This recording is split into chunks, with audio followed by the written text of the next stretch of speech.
So hello everyone, welcome to Eklavya study point. आज हम पढ़ेंगे क्लास 9 सोशल साइंस का आपका चैप्टर नंबर 6 जो कि है डेमोक्रेसी। तो इसकी मोस्ट इजी एक्सप्लेनेशन आपको इस वीडियो से मिलने वाली है। एनसीईआरटी का जो नया सिलेबस आया है, नई बुक्स आई हैं, उसके अकॉर्डिंग ही आपको पढ़ाया जा रहा है। तो चलिए वीडियो को आगे बढ़ाते हैं। कोई क्वेरी है तो आप Eklavya study point Instagram account पर मैसेज कर सकते हैं। तो आज का जो हमारा चैप्टर डेमोक्रेसी है उसको आसान भाषा में समझते हैं। तो डेमोक्रेसी वर्ड आपने अक्सर सुना होगा। इसका जो मतलब है वो है रूल बाय द पीपल, यानी कि एक ऐसा सिस्टम जहां पे जो रूल होगा वो लोग ही करेंगे। ठीक है। सो डेमोक्रेसी में लोग अपने लीडर्स को चूज करते हैं थ्रू वोटिंग, वोट करके अपना नेता चुनना। ठीक है। और उसको सपोर्ट करते हैं, वही डिसाइड करते हैं अपना नेशन कैसा बनाना है। सो ऐसे में सिटीजन्स जो है ना वो साइलेंट नहीं होते। सिटीजन्स वोटिंग करते हैं, अपने लीडर्स को चूज करते हैं, अपना ओपिनियन देते हैं। अगर वो लीडर गलत काम करेगा, सरकार गलत काम करेगी, तो सरकार से क्वेश्चन भी कर सकते हैं। तो ये है हमारा डेमोक्रेसी। अब डेमोक्रेसी के कुछ वैल्यूज हैं, अगर मैं आपको बताऊं, ये एक ऐसा सिस्टम है जो आपको फ्रीडम के बारे में सिखाता है कि आप सोच सकते हो, बोल सकते हो, आपके ऊपर कोई रिस्ट्रिक्शन नहीं होगी, अपनी बात रखो, एक्सप्रेस करो। ठीक है। और इक्वलिटी, कि हर किसी को इक्वल राइट मिलेंगे, कोई भी सुपीरियर इंफीरियर बड़ा छोटा नहीं होगा। डेमोक्रेसी पूरी तरीके से इक्वालिटी के उस पर बेस्ड है। फिर है रिस्पेक्ट, कि आपको रिस्पेक्ट करनी होगी। हर इंडिविजुअल का अपना थॉट है, हर किसी का अपना ओपिनियन है, आपको उसमें रिस्पेक्ट करनी है।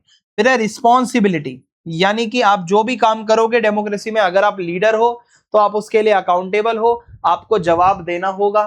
फिर है पार्टिसिपेशन, कि आप डिसीजंस में एक्टिवली पार्ट ले रहे हो थ्रू वोटिंग। आप वोट कर रहे हो, आप पार्ट ले रहे हो, आप सरकार से सवाल उठा रहे हो, आप पार्ट ले रहे हो। ठीक है।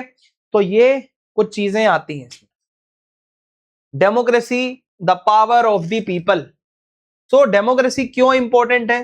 क्योंकि इससे आपको एक राइट मिलता है बोलने का। आप अपनी बातों को रख पाते हो सरकार के सामने बिना किसी डर के, अपने लीडर्स को चूज कर पाते हो। ठीक है। जो आपको रिप्रेजेंट करेंगे आगे जाके, और सभी को इक्वल राइट्स मिलते हैं, अपॉर्चुनिटीज मिलती हैं। और अगर आपको लगता है सरकार सही से काम नहीं कर रही है तो आप सरकार को कभी भी बदल सकते हो, आपके पास वोटिंग का राइट है। लेकिन डेमोक्रेसी में कुछ प्रॉब्लम्स भी होती हैं। ठीक है। जैसे इनइक्वालिटी, कभी कभी हो सकता है कि रिसोर्सेस, एजुकेशन या अपॉर्चुनिटीज का गैप हो, सभी उतने एजुकेटेड ना हो सोसाइटी में। ठीक है। या फिर करप्शन भी हो सकता है। बहुत सारे नेता अपना पर्सनल फायदा करते हैं और लोगों के ऊपर वो जो एक मतलब वेलफेयर का काम है वो सब नहीं करते, और लोगों का फिर भरोसा उठ जाता है डेमोक्रेसी से।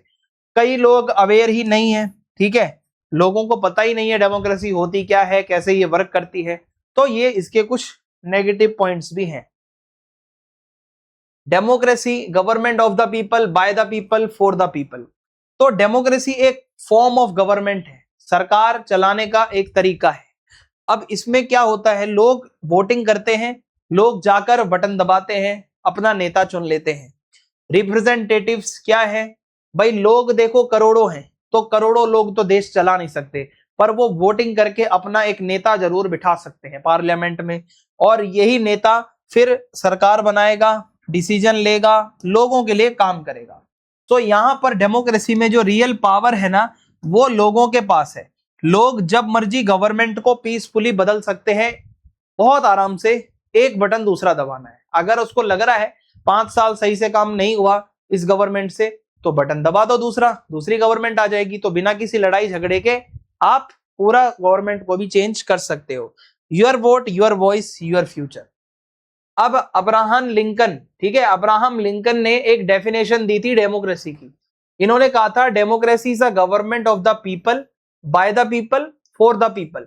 ये बहुत इंपॉर्टेंट लाइन है कि डेमोक्रेसी एक सरकार है, यानी कि एक ऐसी सरकार का एक फॉर्म है जो लोगों ने बनाया है, लोगों के लिए बनाया है। ठीक है। एंड लोगों का है वो। और यहां पे गवर्नमेंट को कौन बनाता है? गवर्नमेंट को लोग बनाते हैं। दैट्स वाई लोगों ने इसको बनाया है, और लोगों के लिए बनाया है, by the people. So government is elected by the people, for the people. So government किसके लिए काम करती है? लोगों के वेलफेयर के लिए काम करती है डेमोक्रेसी में। So true democracy, power to the people for their good, लोगों का ही इसमें सब कुछ है, ठीक है। Democracy is all about people. Broader meanings of democracy, there are some other meanings also there. Democracy as government, तो डेमोक्रेसी एक गवर्नमेंट है, यहां पर लोग अपने रूलर्स को इलेक्ट करते हैं। आज ज्यादातर जो देश हैं वहां पर रिप्रेजेंटेटिव डेमोक्रेसी है, लोगों के रिप्रेजेंटेटिव्स होते हैं, नेता जो कि काम करते हैं, और डायरेक्टली हर कोई तो डिसीजन करोड़ों लोग लेने नहीं जा सकते, दैट्स व्हाई रिप्रेजेंटेटिव्स होते हैं। और डेमोक्रेसी सिर्फ गवर्नमेंट से रिलेटेड नहीं है, ये आप अगर देखोगे democracy it can be use in family, school, organisations, political parties. ये एक ऐसा वर्ड है, फैमिली में भी आप सबसे डिस्कस लेकर डिस्कशन करके उसके बाद एक कंसेंसस पे आना, एक डिसीजन लेना, ये भी डेमोक्रेसी है। स्कूल में भाई कुछ ऐसा हो रहा है, कोई भी डिसीजन है सबसे मिलकर लिया जा रहा है, यहाँ डेमोक्रेसी है। कोई बड़ा ऑफिस है ऑर्गेनाइजेशन में, सभी से बात कर फिर डिसीजन हो रहा है, ये भी डेमोक्रेसी है। पॉलिटिकल पार्टीज में सभी को मौका मिलता है, ये भी डेमोक्रेसी है। तो डेमोक्रेसी के कुछ अलग अलग मीनिंग्स भी होते हैं। Democracy more than government, a way of life. So democracy as a system, ये एक सिस्टम है, ठीक है, जहां लोग अपने लीडर्स को चुन रहे हैं, फिर वो जो लीडर्स हैं वो अकाउंटेबल भी हैं भाई, उनको वो जवाब देना होगा जो भी काम करेंगे, और यहाँ पर हर सिटीजन को राइट मिलेगा और वो फिर प्रोटेक्शन देनी होगी गवर्नमेंट को।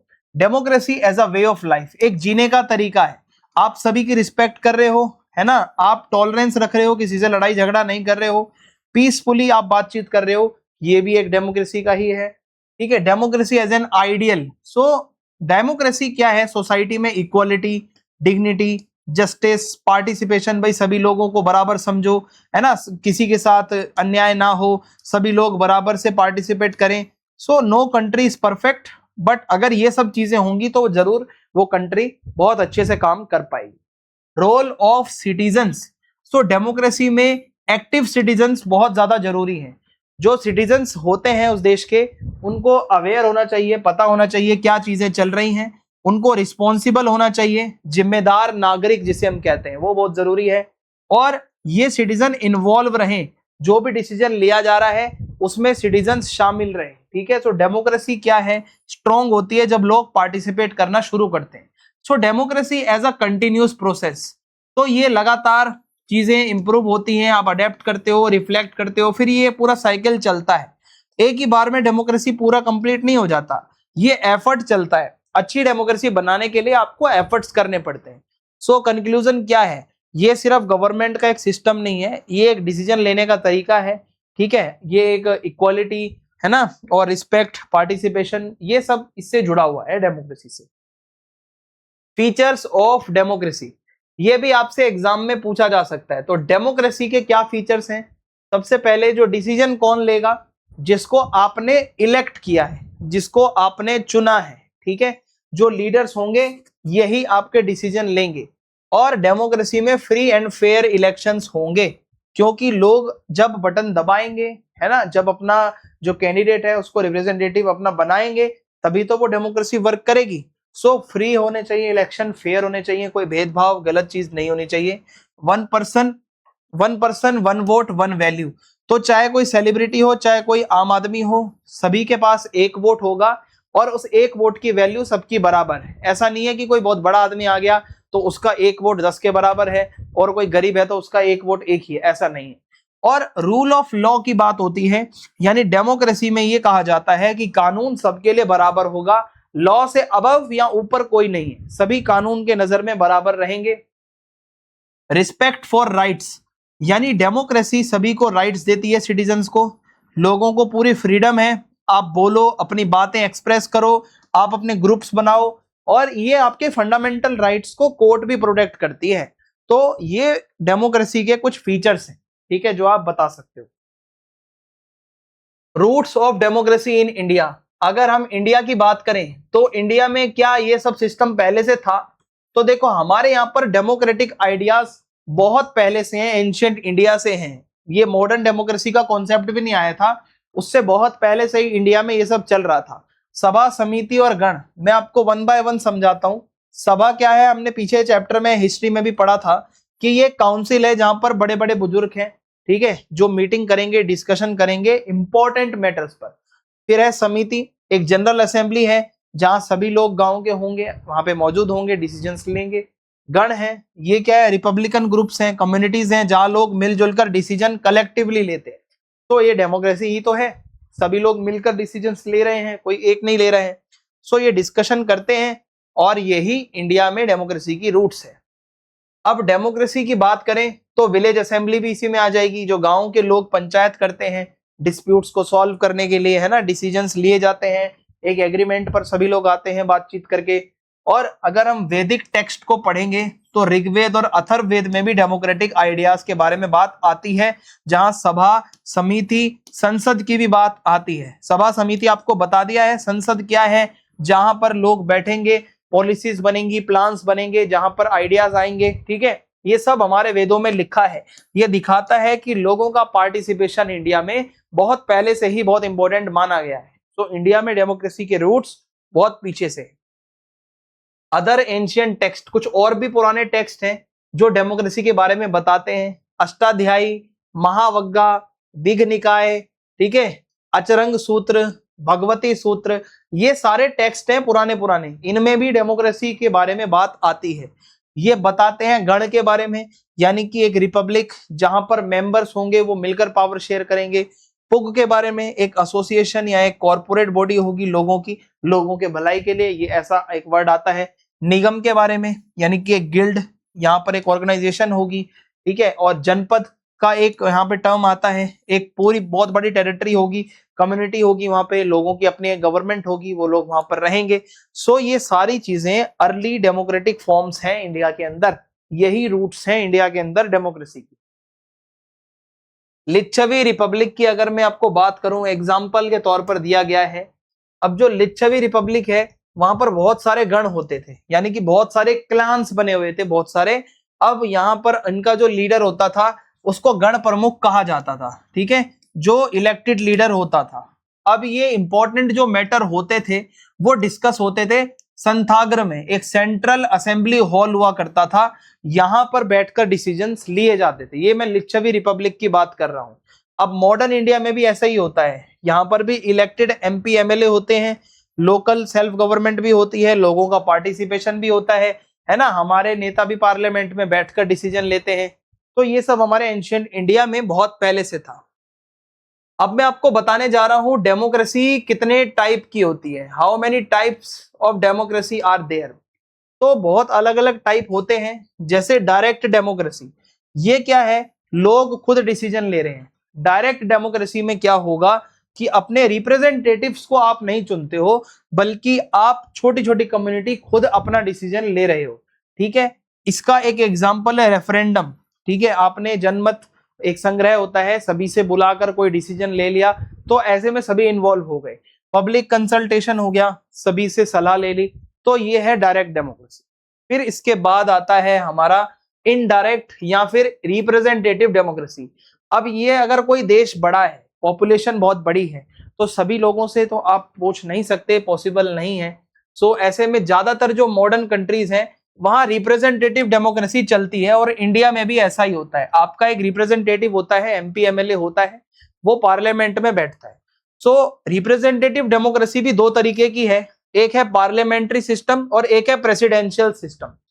पार्लियामेंट्री सिस्टम में नाम से ही पता चल रहा है, यहाँ एक पार्लियामेंट होगा और जो प्राइम मिनिस्टर होगा उसके पास ज्यादा पावर होंगी, और यहाँ पर जो एग्जीक्यूटिव है, यानी कि जो सरकार होती है, मतलब प्राइम मिनिस्टर है, उसके मिनिस्टर्स हैं, ये जो सरकार होती है ना, ये सीधा सीधा पार्लियामेंट से जुड़ी हुई होती है, क्योंकि पार्लियामेंट में ही वो सरकार बनती है, पार्लियामेंट में ही लॉज बनाए जाते हैं।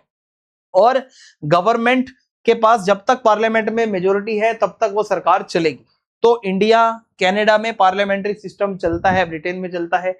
अब प्रेसिडेंशियल सिस्टम क्या होता है, नाम से ही पता चल रहा है, यहाँ प्रेसिडेंट जो है ना उसके पास ज्यादा पावर होती है, प्रेसिडेंट को अलग से इलेक्ट किया जाता है और एक फिक्स्ड टर्म होता है।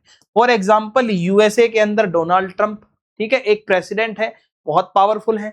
तो ये फर्क है, इंडिया में मोदी जी हैं, पीएम हैं, तो दोनों में डिफरेंस आपको समझ में आ गया होगा।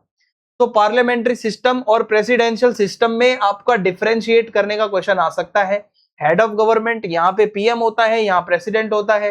हेड ऑफ द स्टेट, ये थोड़ा सा आप कंफ्यूज मत होना। हेड ऑफ द गवर्नमेंट अलग चीज है, हेड ऑफ द स्टेट जिसको नॉमिनल हेड भी कहा जाता है वो इंडिया में होता है प्रेसिडेंट और अमेरिका में भी प्रेसिडेंट। इलेक्शन कैसे होता है भाई, पीएम जो है लेजिस्लेचर, जो आपकी लोकसभा है जहां लॉज बनते हैं, वहीं से पीएम कोई एक एमपी बनता है जिसके पास मेजोरिटी है। लेकिन प्रेसिडेंट का इलेक्शन यहाँ पर सेपरेट होता है। एग्जीक्यूटिव एंड लेजिस्लेचर की बात करें तो एग्जीक्यूटिव जो है वो लेजिस्लेचर का ही एक पार्ट है, सरकार जो बनती है वो पार्लियामेंट से ही बनती है। लेकिन यहाँ एग्जीक्यूटिव बहुत अलग है लेजिस्लेचर से।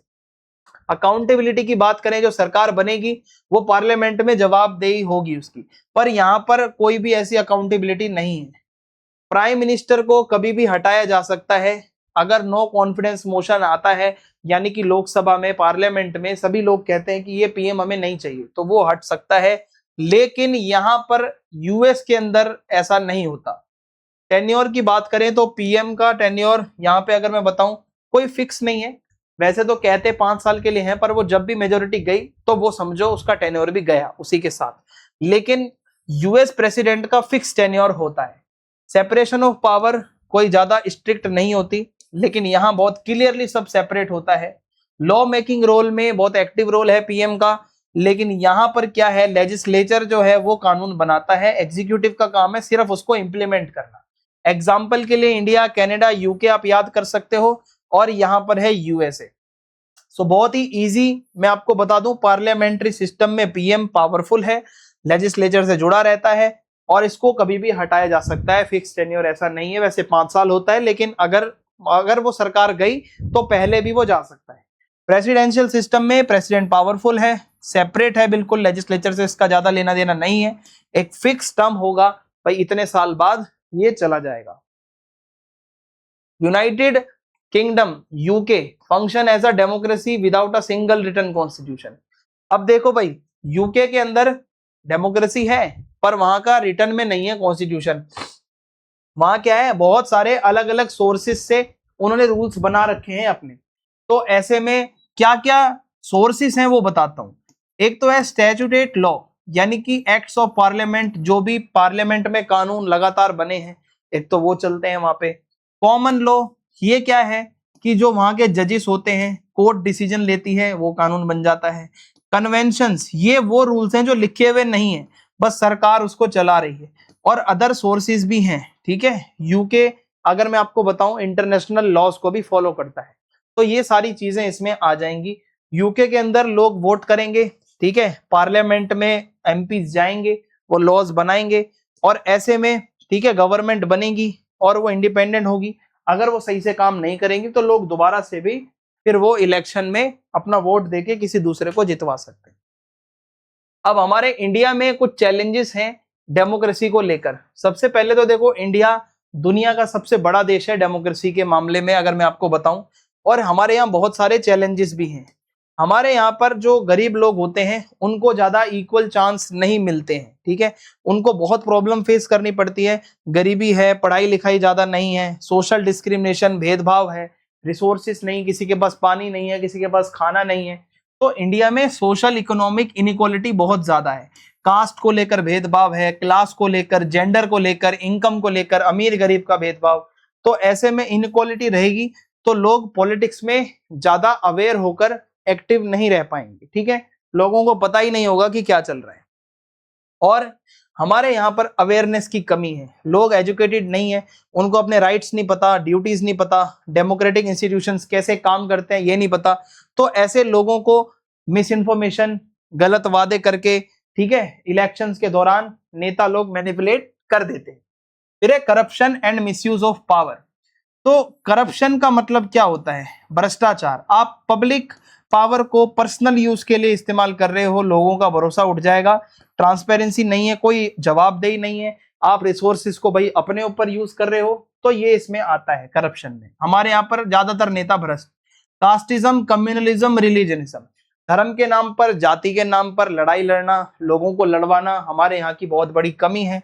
हमारी डेमोक्रेसी कास्ट, रिलीजन और रीजन, इन तीनों पर कभी कभी डिवाइड हो जाती है। कुछ पॉलिटिकल पार्टीज इसको वोट बैंक की तरह यूज करते हैं, लोगों में जो यूनिटी है वो टूट जाती है। And many people take part only during elections. एक बार ही लोग वोट डालकर साइड हट जाते हैं, भूल जाते हैं किसको हमने इलेक्ट किया था, जबकि हमें डिस्कशंस, पब्लिक डिबेट्स, प्रोटेस्ट, ये सारी चीजें करनी चाहिए जिससे कि गवर्नमेंट के ऊपर प्रेशर बना रहे। तो ये सारे चैलेंजेस हैं।